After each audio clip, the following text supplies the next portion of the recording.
నమస్తే, welcome to స్వతంత్ర focus. నేను మురళి. రోజు రోజుకు తెలంగాణలో ఎన్నికల రాజకీయాలు ఎండల కంటే ఎక్కువగా కాక పుట్టిస్తున్నాయి. నిన్న మొన్నటి వరకు ఎన్నికల వేళ ఎక్కడ చూసినా ర్యాలీలు, రోడ్ షోలు, బహిరంగ సభలతో రహదారులు కిక్కిరిసిపోయాయి. సామాన్యుడి నుండి అసామాన్యుల వరకు రాజకీయ చర్చోపచర్చలతో ఇంటింటా వీధి వీధిన ఎన్నికల సందడే కనిపించింది. అయితే ఇప్పుడు మాత్రం నామినేషన్లకు ముందు తరువాత అన్నట్లు నేతల రాజకీయాలు పూర్తిగా రూపాలను మార్చుకున్నాయి. ప్రత్యర్థులను చిత్తు చేయడానికి ఎత్తుకు పై ఎత్తులు, సమీకరణాలతో రాజకీయం అంటే ఇది కదా అన్నట్లు తయారైంది పరిస్థితి. సవాళ్లు, ప్రతి సవాళ్లతో బస్తీమే సవాలంటూ నేతలు చెలరేగిపోతున్నారు. అధికార పక్షంతో పాటు విపక్షాల విమర్శలు, ప్రతి విమర్శలతో ఎవరి వ్యూహాలకు వారు పదును పెడుతున్నారు. ఈ అంశాలపై ఇవాల్టి స్వతంత్ర ఫోకస్.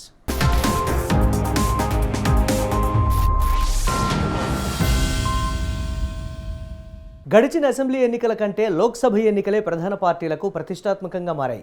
దాదాపు అన్ని పార్టీలు మెజారిటీ సీట్లలో పాగా వేసేందుకు పావులు కలుపుతున్నాయి.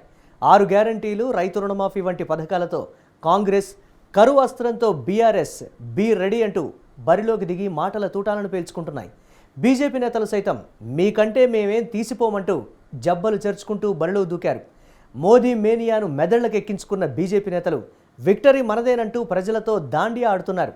వీరిలా ఉంటే 6 గ్యారంటీలతో అందలం ఎక్కిన కాంగ్రెస్ పాలన ఇప్పటికీ 4 నెలలు గడిచింది. ఈ ఎన్నికల వేళ కాంగ్రెస్ పాలనలో విజయాలు, వైఫల్యాలపై ఒక లుక్ వేద్దాం.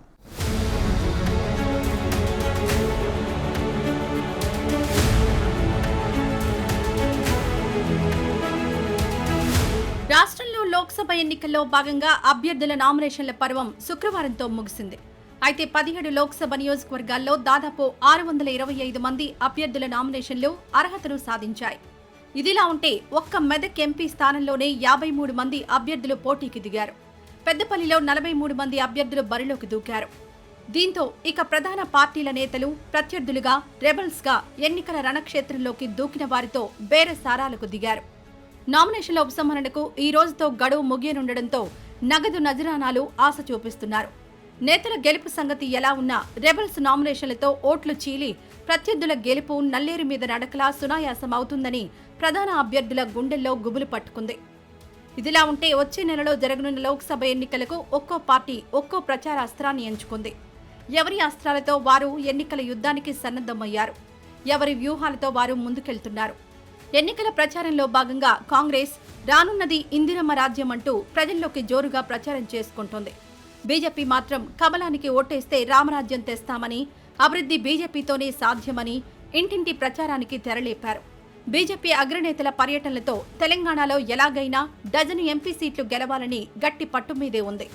ఇటు కాంగ్రెస్, అటు బీజేపీ మెజారిటీ సీట్లు కైవసం చేసుకుందామని బలంగా ప్రయత్నం చేస్తున్నాయి. ఇటీవల జరిగిన అసెంబ్లీ ఎన్నికల్లో సంక్షేమ పథకాలను నమ్మి ఓటమి పాలైన గులాబీ పార్టీ మాత్రం సారు, కారు, 16 వంటి నినాదాలను పక్కన పెట్టి ఇప్పుడు మనుగడ కోసమే ఆరాటపడుతోంది.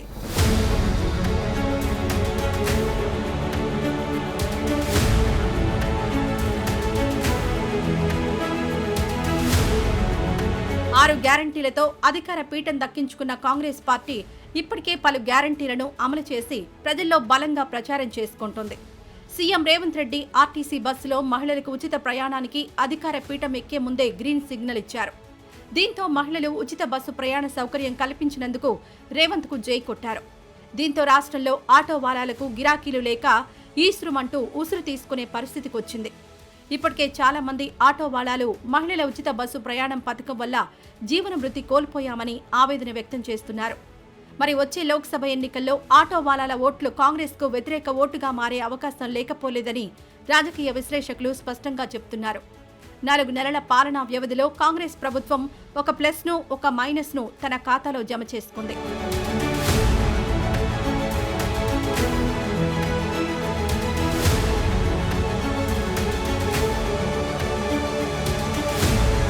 ఇక 6 గ్యారంటీలలో 500 రూపాయలకే గ్యాస్ సిలిండర్, 200 యూనిట్ల ఉచిత విద్యుత్, ఆరోగ్యశ్రీ బీమా పెంపు, ఇందిరమ్మ ఇళ్లు వంటి పథకాలను కాంగ్రెస్ పార్టీ ప్రజల్లోకి తీసుకువెళ్తోంది. రానున్న రోజుల్లో పంటల బీమా, రైతు భరోసా, వరికి బోనస్, పెన్షన్లు తదితర హామీలను రానున్న రోజుల్లో అమలు చేయనున్నట్లు కాంగ్రెస్ పార్టీ జోరుగా ప్రచారం చేసుకుంటోంది. గత అసెంబ్లీ ఎన్నికల్లో కాంగ్రెస్ మహిళా ఓటర్లపైనే ఫోకస్ పెట్టి 1.2 ఓట్ల శాతంతో అధికారం చేజిక్కించుకుంది. ఈసారి కూడా పార్లమెంట్ నియోజకవర్గాల్లో పురుష ఓటర్లతో పోలిస్తే మహిళా ఓటర్లే ఎక్కువగా ఉన్నారు. అలాంటి ఎంపీ స్థానాలపై కాంగ్రెస్ ఎక్కువగా శ్రద్ధ పెట్టింది. ఇటు అసెంబ్లీ ఎన్నికల్లో మహిళా ఓటర్ల ఆధిపత్యం ఉన్న సెగ్మెంట్లపై కూడా కాంగ్రెస్ పార్టీ ప్రత్యేక దృష్టి పెట్టే లాభపడిందని సర్వత్రా తెలిసిన విషయమే.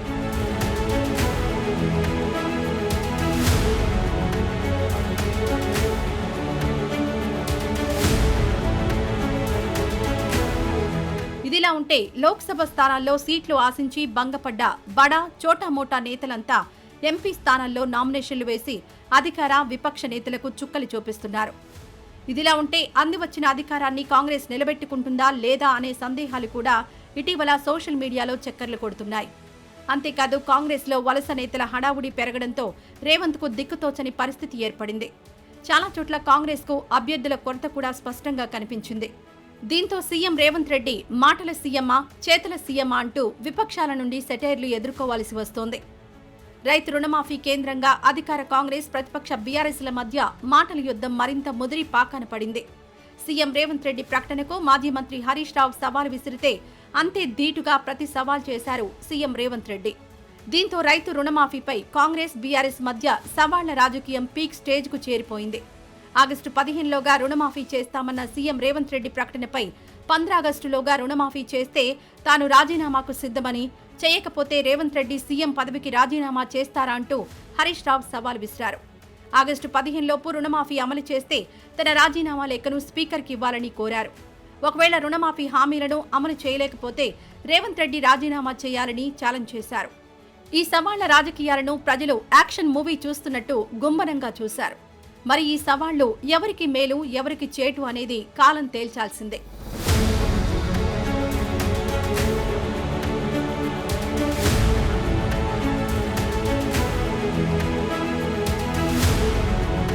సరిగ్గా ఇదే సమయంలో బీజేపీ జాతీయ ప్రధాన కార్యదర్శి బండి సంజయ్ చేసిన సవాల్ రాష్ట్ర రాజకీయాలను ఆసక్తికరంగా మార్చేశాయి. 100 రోజుల్లో 6 గ్యారంటీలు అమలు చేస్తామన్న కాంగ్రెస్ అమలు చేసినట్లు నిరూపిస్తే తాను పోటీ నుంచి తప్పుకుంటారని బండి సవాల్ విసిరారు. మరో అడుగు ముందుకేసి 6 గ్యారంటీలు అమలు చేసినట్లు కాంగ్రెస్ నేతలు నిరూపిస్తే పోటీ నుంచి తప్పుకొని కాంగ్రెస్ తరపున ప్రచారానికి సిద్ధమని సంచలన సవాల్ విసిరారు. ఇలా బీఆర్ఎస్ కాంగ్రెస్ బీజేపీ నేతల మధ్య సవాళ్లు ప్రతి సవాళ్లతో రాష్ట్రంలో సార్వత్రిక ఎన్నికల రాజకీయం రసవత్రంగా రంజుగా సాగుతోంది.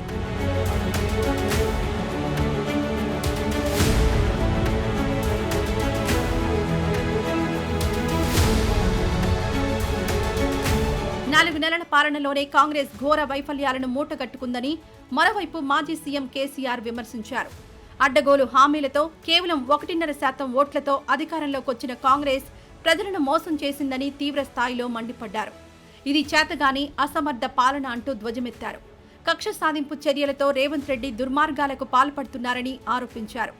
అధికారంలోకొచ్చి 4 నెలలవుతున్నా ఇప్పటికీ రైతు బంధు వేయలేదు.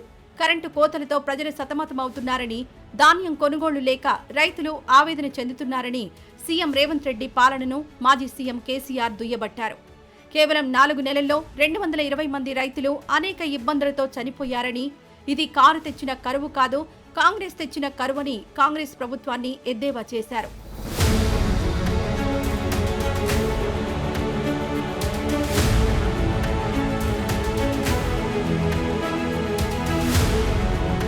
సీఎం రేవంత్ రెడ్డి ఒట్టులకు దేవుళ్లు కూడా పారిపోతున్నారని ఇటీవల ఒక సభలో కేటీఆర్ రేవంత్ ను చమత్కారంగా దెప్పిపొడిచారు. కాంగ్రెస్ ప్రభుత్వం మహాలక్ష్మి పథకం కింద అమలు చేస్తున్న గ్యారంటీలను మహిళా ఓటర్లకు బలంగా ప్రచారం చేసుకుంటోంది. ఇటీవల తుక్కుగూడలో జరిగిన జనజాతర సభలో కూడా పెద్ద సంఖ్యలో మహిళలను సమీకరించింది. మహిళా ఓటర్లకు గ్యాలం వేయడానికి కాంగ్రెస్ శాయశక్తులా కృషి చేస్తోంది. ఇదే కనుక జరిగితే మళ్లీ లోక్సభ ఎన్నికల్లో కూడా కాంగ్రెస్ మెజారిటీ సీట్లు సాధించడం ఏమంత కష్టం కాదనే వాదనలు సైతం బలంగానే వినిపిస్తున్నాయి.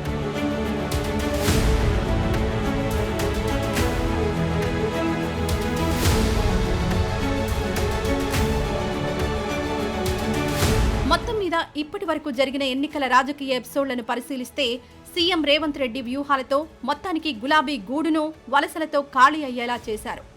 దీంతో గెలిపోటముల సంగతి ఎలా ఉన్నా పార్టీ ఉనికిని కాపాడుకోవడమే పెద్ద పనిగా మారింది బీఆర్ఎస్ అధినేతకు. మొత్తం మీద సవాళ్లు ప్రతి సవాళ్ల మధ్య 4 నెలల కాంగ్రెస్ పాలనకు పెద్దగా వ్యతిరేకతలు లేకపోయినా చెప్పుకోదగ్గ పాజిటివ్ అంశాలు కూడా అంతంత మాత్రంగానే ఉన్నాయి. మరి రానున్న లోక్సభ ఎన్నికల్లో ప్రజలు ఎవరి సవాళ్లను శబదాలను నిలబెట్టేలా పట్టం కడతారో వేచి చూడాల్సిందే.